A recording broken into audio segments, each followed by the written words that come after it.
Welcome everybody to the Latin Nerds Network. My name is Jose, and this is my review for Avatar: Fire and Ash, the third entry in James Cameron's Na'vi saga, if you will. Listen, it's just keep this nice and simple here. Same old, and that's a good thing, and that's not so good thing, particularly in who you ask. But listen, James Cameron, what he's done here, as far listen, same old. We know right off the bat, let's get the obvious out of the way. This movie looks phenomenal, right? The CGI is just incredible what he's able to do ever since the first movie came out, and nothing's been really able to duplicate it to that degree, right? We've had good CGI, of course, but not to that level. What he's done, and even exceeding that with the Way of Water, and here continuing the way that the movie looks, and the water and the effects are just fantastic, phenomenal. And this is why this is a cinematic experience as a result. Say what you will about the stories and how simplistic they are and unoriginal, and all that is fair and all that is true. But just from a visual standpoint, this is what brings people in the theater. So I can understand why it makes $2 billion every single time. And this movie is probably going to make over $1 billion easily. So from that standpoint, phenomenal. It's just great work. The sound, all that, it's fantastic. The motion capture, top notch, no question, of course. And something else he does so well is his action sequences are always well done, well designed, and they really engage you. And this is no different from the other ones, right? In terms of giving you that presentation and keeping you engaged, as this is a 3 hour plus film. I think it's the longest one in the franchise, 3:15, 3:17. So, but it does a good job of, flowing well, maintaining the pace. I never really felt bored throughout it. But again, same old, right? You get some of the good and same old, some of the not so good. And story-wise, again, it's very simple. It's just things we've seen before. It's kind of following the same beats. We got obviously Sam Worthington as Jake Sully and his family, living in the Na'vi and with the water. I forget the name of him exactly, but kind of continuing that storyline. We got Stephen Lang, of course, the colonel, whatever, trying to go after him again, and the humans are going after particular, more so for Spider, right? The young human kid who we've seen in the second one now. He is kind of given now, through circumstances I won't spoil, but now he has the ability to breathe the air now without the mask. And now the human, the corporation, they want that, find out why he can do that and duplicate that so they can make it easier for them to take over Pandora.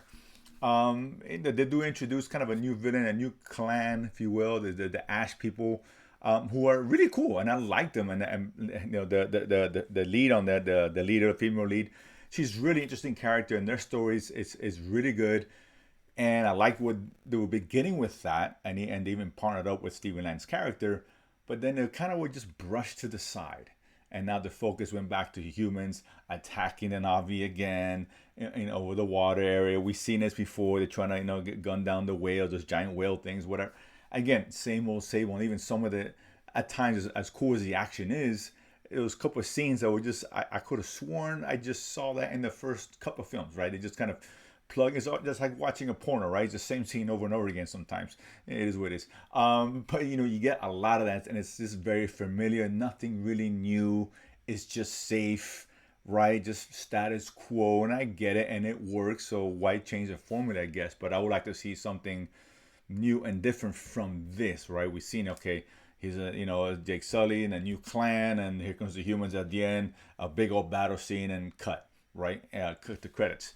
And that's kind of what we get here. And I wish he kind of pushed the envelope, not just from a technological standpoint, from a storytelling standpoint as well, which I don't think he's done yet. I'm hoping, because there's going to be another one. I guess they plan for 5. I don't know what the deal is, or 50, who knows. But at some point, kind of need to advance more and just, they meet a new clan, things go awry, the family's, being pulled apart or in danger. Here comes a human race trying to take over, and they stop him because of the help of Aiwa, whatever the god of the planet is, whatever. Again, rinse and repeat, right? Not necessarily a bad thing. So, if you're a fan of the first two, you're gonna enjoy this one. I enjoyed this one. I'm not saying the first two were great films, from a technical standpoint, they were phenomenal. But story-wise, they were just okay. Just, again, there was a lot of window dressing, looked really nice. And it's this kind of movie which really warrants to go see in the biggest screen, whether it be IMAX or Dolby with the 3D. Look really good, because no movie has done 3D as well as Avatar does. And nothing changes with this. So from that standpoint, yeah, of course, you should definitely go watch it. You're gonna enjoy it just like you enjoyed the other ones. Maybe various degrees of enjoyment, but you should still like it as much, at least, or close to the first two. If you weren't a fan of the Avatars or on the fence about it, this is not going to change your mind. It's just pretty much, again, same old, same old. That's the theme it is with this movie. So really enjoyed it. I liked it. Entertained, for what it is, status quo, whatever, fair enough. But it is a visual feast worth watching in the big screen. So Avatar Fire and Ash, you guys are going to watch it. You probably will. Everyone else says, I'm sure, all over the world. That said, comment below, let me know what you guys think. And of course, if you haven't done so already, subscribe below and feed money to go to the movies and talk about it afterwards. See you guys next time.